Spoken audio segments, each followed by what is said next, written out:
60대 한 남성이 베트남에서 22명의 아이를 낳고 버렸다는 충격적인 소식. 세상은 그를 악마라고 불렀지만 이야기는 이제부터가 진짜 시작입니다. 한 소녀의 아빠야? 라는 물음 앞에 무너져 내린 남자가 자신이 흩뿌린 22개의 생명을 찾아 떠나는 눈물겨운 속죄와 구원의 여정이 시작되는 이야기입니다. 이야기 시작 전 구독과 좋아요를 눌러주시면 여러분의 응원이 저희에게는 가장 큰 힘이 됩니다. 오상택, 60의 나이에 그는 스스로 유령이 되기로 결심했다.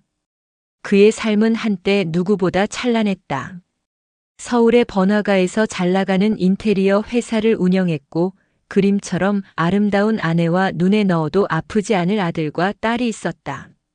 주말이면 가족과 함께 캠핑을 가고 아내의 생일에는 근사한 레스토랑을 예약하는 그는 남들이 부러워하는 완벽한 가장이었다. 아들이 대학에 합격했을 때 그는 세상을 다 가진 듯 기뻐하며 동네에 큰 잔치를 열었다. 딸이 미술 대회에서 상을 탔을 때 그는 딸의 그림을 액자에 넣어 회사 가장 좋은 곳에 걸어두고 모든 손님에게 자랑했다. 그의 삶은 성공과 행복이라는 두 개의 단단한 기둥 위에 세워진 완벽한 성체와도 같았다. 하지만 신은 때로 한 인간에게서 모든 것을 한꺼번에 앗아가기도 한다. 10년 전 늦가을 비가 내리던 일요일 오후였다. 아내와 아이들을 태우고 교회로 드라이브를 나갔다가 돌아오던 길 맞은편에서 졸음운전을 하던 대형 트럭이 중앙선을 넘어 그의 차를 덮쳤다. 그가 정신을 차렸을 때 그는 병실에 홀로 누워 있었다. 코를 찌르는 소독약 냄새와 희미한 통증. 그는 자신을 내려다보는 형의 슬픔에 잠긴 얼굴을 보았다. 상태가 정신이 드니 그는 목이 잠겨 말을 할 수 없었다. 그저 눈으로 물었다. 아내는? 우리 아들, 딸은? 형은 차마 동생의 눈을 마주치지 못하고 고개를 떨구었다. 그 침묵이 세상 그 어떤 말보다도 잔인한 사형 선고였다. 아내도 아들도 딸도 그의 세상 전부가 그 빗길 위에서 한 줌의 재가 되어 사라져버렸다. 그날 이후 오상택은 살아도 사는 것이 아니었다. 장례식장에서 그는 아무런 표정도 짓지 못한 채 세 개의 영정 사진 앞에 못 박힌 듯 서 있었다. 수많은 조문객들이 그의 어깨를 두드리며 위로했지만 그의 귀에는 아무것도 들리지 않았다. 텅 빈 집에는 가족들의 웃음소리 대신 메아리만 맴돌았고 그의 심장은 차갑게 식어버렸다. 그는 회사를 정리하고 집을 팔았다. 친구도 친척도 그를 아는 모든 사람과의 인연을 끊었다. 그는 더 이상 이 땅에서 살아갈 의미를 찾을 수 없었다. 그는 그저 과거에 행복했던 기억에 갇혀 서서히 죽어가는 유령일 뿐이었다. 그는 매일 밤 같은 꿈을 꾸었다. 빗길 위에서 자신을 향해 손을 뻗던 아내와 아이들의 마지막 모습. 그 꿈에서 깨어날 때마다 그는 온몸이 땀으로 흠뻑 젖어 있었다. 몇 년을 폐인처럼 살던 어느 날 그는 짐을 꾸렸다. 그리고 아무런 계획도 없이 도망치듯 베트남행 비행기에 몸을 실었다. 왜 베트남이었는지 그 자신도 알지 못했다. 그저 자신의 흔적이 없는 낯선 땅, 아무도 자신을 알아보지 못하는 곳으로 가고 싶었을 뿐이다. 그가 처음 정착한 곳은 메콩강의 물줄기가 미로처럼 얽혀있는 남부의 도시 건터였다. 그는 강변의 작은 집에 머물며 매일같이 강물만 멍하니 바라보았다. 그러던 어느 날 그는 시장에서 과일을 팔던 젊은 처녀 리엔을 보았다. 건강하게 그을린 피부와 순박한 미소를 가진 그녀의 모습에서 그는 죽은 딸의 얼굴을 보았다. 그 순간 그의 텅 빈 심장에서 아주 희미한 그러나 분명한 마음의 울림이 있었다. 그는 그날 이후 매일같이 리엔의 가게를 찾아가 과일을 샀다. 처음에는 경계하던 리엔도 언제나 부드럽게 웃으며 자신을 바라보는 이 외롭고 점잖은 한국인 남자에게 조금씩 마음을 열었다. 상택은 자신이 한국에서 큰 사업을 했으며 이제는 조용한 곳에서 여생을 보내고 싶다고 거짓말을 했다. 그는 리엔을 도시의 좋은 식당에 데려가 맛있는 음식을 사주고 그녀가 평생 처음 입어보는 예쁜 옷을 선물했다. 가난에 지쳐있던 리엔에게 그의 친절과 약속은 거부할 수 없는 달콤한 유혹이었다. 나와 함께 한국에 가지 않겠소? 내가 당신을 행복하게 해줄 수 있소. 두 사람은 연인이 되었다. 상택은 리엔과의 관계 속에서 아주 잠시나마 과거의 행복을 다시 느끼는 듯한 착각에 빠졌다. 그는 리엔을 통해 자신의 죽어버린 삶을 다시 살리려 했던 것인지도 모른다. 몇 달 후 리엔이 수줍게 임신 사실을 고백했다. 상택은 기뻐하는 척 그녀를 안아주었지만 그의 마음속에서는 차가운 두려움이 피어오르고 있었다. 새로운 생명, 새로운 책임. 그것은 그가 가장 감당하기 두려워하는 것이었다. 그는 또다시 모든 것을 잃을 수는 없었다. 아이가 태어나고 정이 들고 행복해지면 신은 또다시 모든 것을 앗아갈 것이라는 끔찍한 공포가 그를 덮쳤다. 그는 사랑하는 것을 다시 만들고 싶지 않았다. 그날 새벽 그는 리엔이 깊이 잠든 것을 확인하고 자신의 짐을 챙겨 조용히 그 집을 빠져나왔다. 마치 아무 일도 없었다는 듯 그는 첫 번째 생명을 그렇게 버렸다. 건터를 떠난 상택은 마치 무엇인가에 쫓기는 사람처럼 베트남의 여러 마을을 떠돌아다녔다. 그는 더 이상 한 곳에 오래 머무르지 않았다. 그의 마음속에는 죄책감과 함께 새로운 생명을 만들어냈다는 기묘한 성취감이 뒤섞여 있었다. 그는 자신의 행동이 잘못되었다는 것을 알았지만 멈출 수가 없었다. 마치 중독처럼 그는 젊은 여성들에게 다가가 사랑을 속삭이고 새로운 생명을 잉태시키고 그리고 다시 도망치는 일을 반복했다. 그것은 그가 자신의 상처를 잊기 위해 선택한 가장 잔인하고 이기적인 방식이었다. 다음 행선지는 고원지대의 커피 마을 부온마투옷이었다. 그곳에서 그는 커피 농장에서 일하는 21살의 흐엉을 만났다. 그는 흐엉에게 다가가 그녀의 커피 농장을 현대화시켜주고 함께 부자가 되게 해주겠다고 약속했다. 세상 물정 모르던 순진한 흐엉은 그의 말을 믿었고 그에게 모든 것을 의지했다. 상택은 자신의 사업 경험을 살려 실제로 농장의 생산량을 늘려주었고 흐엉과 마을 사람들의 신임을 얻었다. 그는 흐엉과 함께 땀 흘려 일하며 마을에 존경받는 어른 행세를 했다. 그는 마을 축제에서 흐엉과 함께 춤을 추었고 그녀의 가족들에게 큰 돈을 빌려주며 환심을 샀다. 그는 마치 이곳에 완전히 정착할 사람처럼 행동했다. 그리고 그는 또다시 흐엉을 임신시킨 뒤 그 해의 커피 수확 대금을 모두 챙겨 하룻밤 사이에 사라져버렸다. 흐엉은 사랑하는 남자와 마을 사람들의 신뢰 그리고 돈까지 모든 것을 한꺼번에 잃고 절망에 빠졌다. 그는 해안 도시 다낭으로 향했다. 그곳의 작은 식당에서 일하던 23살의 투이가 그의 세 번째 목표였다. 그는 매일같이 식당을 찾아가 가장 비싼 음식을 시켰고 투이에게는 두둑한 팁을 주었다. 그는 고된 식당 일에 지친 투이에게 한국에 가면 아무 일도 하지 않고 편히 살게 해주겠다고 여왕처럼 모시겠다고 속삭였다. 그는 투이의 아픈 어머니를 위해 비싼 약을 사다 주었고 그녀의 어린 동생들의 학비를 대주기도 했다. 그의 계산된 친절에 넘어간 투이는 그와 미래를 약속했다. 그리고 그녀 역시 그의 아이를 갖게 되었다. 상택은 투이가 잠든 사이 약간의 돈을 머리맡에 놓아두고 또다시 흔적도 없이 사라졌다. 그는 자신의 행동이 한 여성과 그 가족의 삶을 어떻게 파괴하는지 애써 외면했다. 그는 오직 자신의 텅 빈 마음을 채울 순간적인 위안과 새로운 생명을 만들었다는 뒤틀린 만족감에만 집착했다. 그의 악행은 몇 년에 걸쳐 계속되었다. 후에 님빈, 사파 그의 발길이 닿는 곳마다 상처받은 미혼모와 아버지의 얼굴을 모르는 아이들이 남겨졌다. 그는 자신의 사회관 개망 서비스에 젊은 여성들과 다정하게 찍은 사진들을 올리며 마치 행복한 노년을 보내는 것처럼 자신을 포장했다. 한국의 지인들은 형님, 인생을 즐기시네요. 낭만적입니다라며 부러워했지만 그 이면의 추악한 진실을 아는 사람은 아무도 없었다. 그는 자신의 행동이 불러올 끔찍한 결과를 애써 외면하며 하루살이처럼 쾌락과 도피를 반복할 뿐이었다. 하지만 그가 흩뿌린 눈물의 씨앗들은 보이지 않는 곳에서 조용히 자라나 거대한 복수의 칼날이 되어 그의 목을 겨누고 있었다.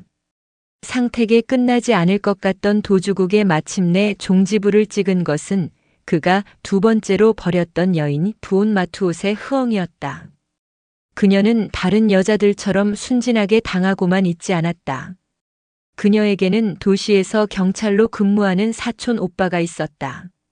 흐엉은 자신의 모든 사연을 사촌 오빠에게 털어놓았고 분노한 그는 이 정체불명의 한국인 남자를 추적하기 시작했다. 그는 상택이 남긴 희미한 흔적들을 쫓아 여러 마을을 수소문했다.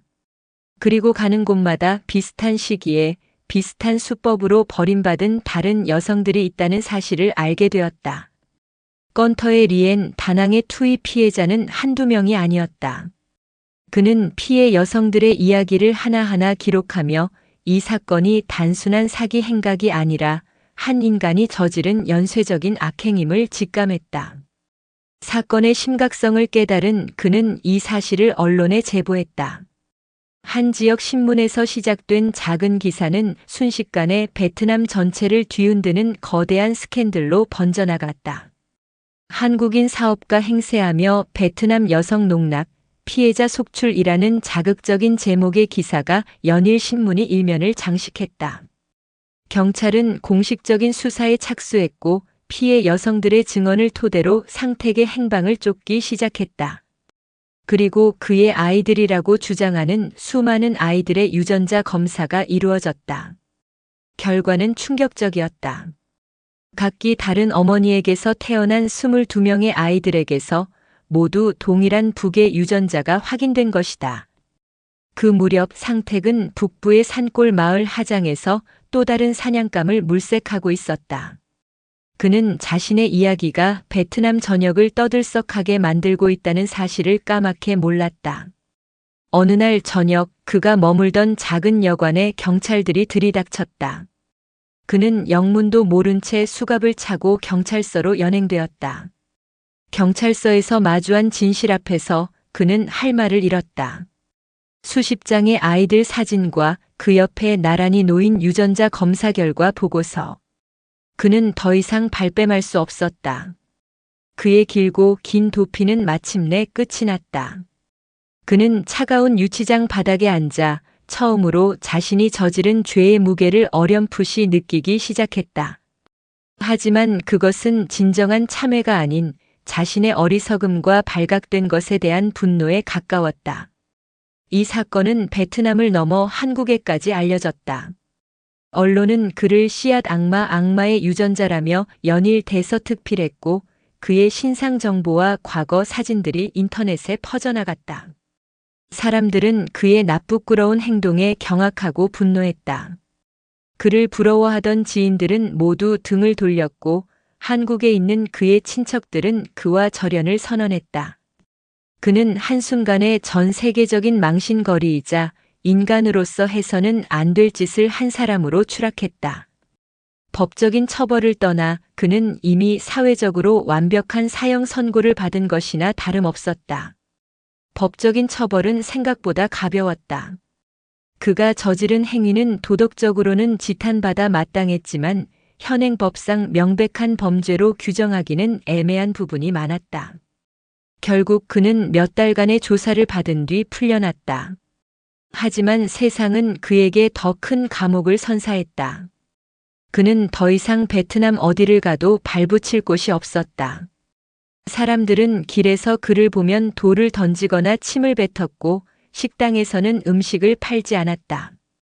그는 가진 돈도 거의 다 떨어진 채 하장의 가장 후미진 골목에 있는 허름한 방 한 칸을 얻어 숨어 지냈다. 그는 매일 밤 악몽에 시달렸다. 자신이 버렸던 여자들의 원망서린 얼굴과 한 번도 본 적 없는 22명의 아이들이 자신을 향해 손가락질하는 꿈. 그는 술로 밤을 지새웠고 수면제 없이는 잠을 이룰 수 없었다.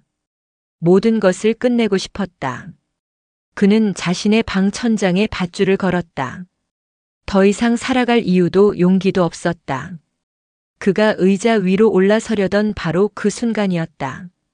누군가 그의 방문을 조심스럽게 두드렸다. 누구요? 그의 쉰 목소리에 문 밖에서 작은 여자아이의 목소리가 들려왔다. 저 마이예요. 마이는 그가 하장에 와서 잠시 도움을 주었던 쌀국수 가게의 딸이었다. 그는 마이에게 몇 번 과자를 사준 것 외에는 특별한 관계가 아니었지만 아이는 왠지 그를 잘 따랐다. 그는 밧줄을 황급히 숨기고 문을 열었다. 비를 맞아 흠뻑 젖은 8살 남짓의 작은 소녀가 그를 올려다보고 있었다. 마이야, 이 밤중에 무슨 일이니? 마이는 작은 손에 들고 있던 바나나 한 뭉치를 그에게 내밀었다. 이거 엄마가 삼촌 갖다 주라고 했어요. 삼촌, 밥 안 먹는다고. 그리고 아이는 그의 눈을 똑바로 쳐다보며 아주 작은 목소리로 그러나 분명하게 물었다. 삼촌이 우리 아빠야? 상택의 심장이 쿵 하고 바닥으로 떨어지는 것 같았다. 아이의 눈을 보는 순간 그는 모든 것을 알 수 있었다. 마이의 어머니 역시 그가 잠시 스쳐 지나갔던 인연 중 하나였던 것이다. 그는 하도 많은 여자를 만나 이제는 기억조차 희미해진 얼굴이었다. 하지만 아이는 알고 있었다. 동네 사람들이 수군거리는 소리를 들었을 터였다. 중요한 것은 아이의 질문이 아니었다. 그를 송두리째 뒤흔든 것은 그 질문을 던지는 아이의 눈빛이었다. 그 작은 눈동자 속에는 증오도 두려움도 원망도 없었다. 그곳에는 오직 아빠일지도 모르는 한 남자를 향한 간절하고도 순수한 기대만이 담겨 있었다. 아빠라는 존재에 대한 세상 모든 아이가 품는 바로 그 희망. 상택은 그 자리에 주저앉아 오열했다. 수십 년 만에 처음으로 그는 소리내어 울었다. 자신의 죄를 마주하고 자신의 책임을 마주하고 그리고 자신의 딸일지도 모르는 한 아이의 순수한 눈빛 앞에서 그는 완전히 무너져 내렸다. 그 눈물은 후회의 눈물이자 참회의 눈물이었고 그리고 아주 희미한 구원의 시작을 알리는 눈물이었다. 마이가 돌아간 뒤 상택은 밤을 꼬박 새웠다. 그는 더 이상 죽음을 생각하지 않았다. 대신 어떻게 살아야 할 것인가를 고민했다. 마이의 눈빛은 그의 죽어있던 영혼에 꺼지지 않는 불씨를 던졌다. 그는 자신이 저지른 죄의 무게를 그리고 그 죄의 결과로 태어난 22개의 생명의 무게를 비로소 실감했다. 도망치는 것은 너무나 쉬운 길이었다. 진짜 어려운 것은 남아서 책임지는 것이었다. 다음 날 아침 그는 남은 돈을 모두 털어 낡은 종이와 펜을 샀다. 그리고 자신의 허름한 방에 앉아 세상에서 가장 길고 아픈 죄를 뉘우치고 고백하는 글을 쓰기 시작했다. 그는 아무것도 숨기지 않았다. 한국에서의 행복했던 삶 한순간의 사고로 가족을 모두 잃은 절망, 그리고 베트남으로 도망쳐 와 저질렀던 수많은 악행들. 그는 자신이 만났던 여자들의 이름과 그들과의 사이에서 있었던 일들을 하나하나 기억해내며 기록했다. 그리고 마지막으로 마이의 눈빛을 마주했던 순간의 깨달음과 앞으로 어떻게 자신의 죄를 갚으며 살아갈 것인지에 대한 다짐을 적었다. 그것은 변명이나 용서를 구하는 글이 아니었다. 오직 자신을 향한 고발장이자 남은 생을 걸고 지켜야 할 약속이었다. 며칠에 걸쳐 완성된 글을 들고 그는 마을의 작은 성당을 찾아갔다. 그는 그곳에서 평생을 가난한 이들과 함께 해온 늙은 베트남인 신부를 만났다. 신부는 그의 긴 이야기를 묵묵히 들어주었다. 그의 고백이 끝났을 때 신부는 그를 꾸짖거나 비난하지 않았다. 그저 조용히 그의 손을 잡고 말했다. 아들의 죄는 무겁습니다. 하지만 신은 진심으로 참회하는 자를 결코 외면하지 않으십니다. 용서는 말로 구하는 것이 아니라 삶으로 보여주는 것입니다. 당신의 죄가 생명을 버린 것이었으니 당신의 속죄는 이제부터 생명을 섬기는 것이 되어야 할 겁니다. 신부의 말에 용기를 얻은 상택은 자신이 쓴 글을 성당의 낡은 게시판에 붙였다. 누구나 볼 수 있도록. 그것은 자신의 모든 부끄러움을 세상에 드러내는, 스스로를 세상의 웃음거리로 만드는 일과도 같았다. 하지만 그는 두렵지 않았다. 그는 이제 유령이 아니라 22명의 아이를 둔 아버지가 되어야 했기 때문이다. 그의 글은 금세 마을 사람들의 입에 오르내렸다. 어떤 이들은 여전히 그를 비난했지만 어떤 이들은 그의 진심 어린 반성에 조금씩 마음을 열기 시작했다. 특히 마이의 어머니는 성당을 찾아와 그의 글 앞에서 오랫동안 눈물을 흘렸다. 그날 이후 상택의 진짜 속죄가 시작되었다. 그는 더 이상 한 곳에 머무르지 않았다. 대신 자신이 기억하는 그리고 그를 보고 연락해온 여성들의 마을을 하나하나 찾아다니는 괴롭고 힘든 속죄의 길에 올랐다. 그의 손에는 돈가방 대신 낡은 연장 가방이 들려 있었다. 그는 자신이 저지른 죄의 목록을 따라 용서를 구하는 순례를 시작한 것이다. 그가 처음으로 찾아간 곳은 건터의 리엔이었다. 10년 가까운 세월이 흘러 그녀는 시장의 작은 국수 가게를 운영하며 9살 난 아들을 홀로 키우고 있었다. 상택은 그녀의 가게 앞에 서서 아무 말도 하지 못했다. 그를 알아본 리엔의 얼굴은 차갑게 굳었다. 상택은 그녀 앞에 무릎을 꿇었다. 리엔 씨, 내가 잘못했소. 정말 미안하오. 리엔은 아무 대답 없이 가게의 뜨거운 물을 그의 앞에 끼얹었다. 상택은 뜨거운 물을 온몸으로 맞으며 묵묵히 용서를 빌었다. 그는 매일같이 리엔의 가게를 찾아가 꾸준히 일을 도왔다. 가게 바닥을 닦고 무거운 짐을 날랐으며 손님들이 남긴 그릇을 설거지했다. 리엔은 여전히 그에게 아무 말도 하지 않았지만 더 이상 그를 쫓아내지는 않았다. 몇 주가 지났을까? 어느 날 가게 일을 마치고 지쳐 앉아 있는 그의 앞에 리엔이 김이 모락모락 나는 쌀국수 한 그릇을 말없이 놓아주었다. 상택은 뜨거운 국물을 마시며 뜨거운 눈물을 삼켰다. 그것은 용서의 시작이었다. 하지만 모든 곳에서 그를 받아준 것은 아니었다. 그가 부온마투옷의 흐엉을 찾아갔을 때 그녀의 사촌 오빠와 마을 청년들이 그를 기다리고 있었다. 그들은 상택을 보자마자 몽둥이와 주먹으로 그를 무자비하게 때리기 시작했다. 이 악마 같은 놈. 감히 여길 다시 찾아와. 상택은 아무런 저항도 하지 않고 그들의 매를 모두 맞았다. 그는 온몸이 부서지는 고통 속에서도 흐엉과 그녀의 아이를 향해 미안하다는 말만 되뇌었다. 그는 피투성이가 된 채 마을에서 쫓겨났지만 다음 날 새벽 마을 어귀에 쌀 한 가마니를 몰래 가져다 놓고 조용히 사라졌다. 그의 순례는 계속되었다. 그는 다낭의 투이를 찾아가 부서진 지붕을 고쳐주었고 님빈의 또 다른 여인을 찾아가 가뭄으로 말라버린 밭에 물을 길어다 주었다. 그는 결코 돈으로 자신의 죄를 씻으려 하지 않았다. 그는 오직 자신의 몸과 땀으로 진심을 다해 그들의 고된 삶 속으로 스며들었다. 그는 자신의 아이들을 멀리서 지켜보았다. 학교에 가는 모습, 친구들과 뛰어노는 모습을 보며 남몰래 눈물을 훔쳤다. 아이들은 아직 그의 존재를 몰랐지만 그는 그림자처럼 그들의 곁을 맴돌며 그들을 지켰다. 그의 이야기는 입소문을 타고 베트남 전역으로 퍼져나갔다.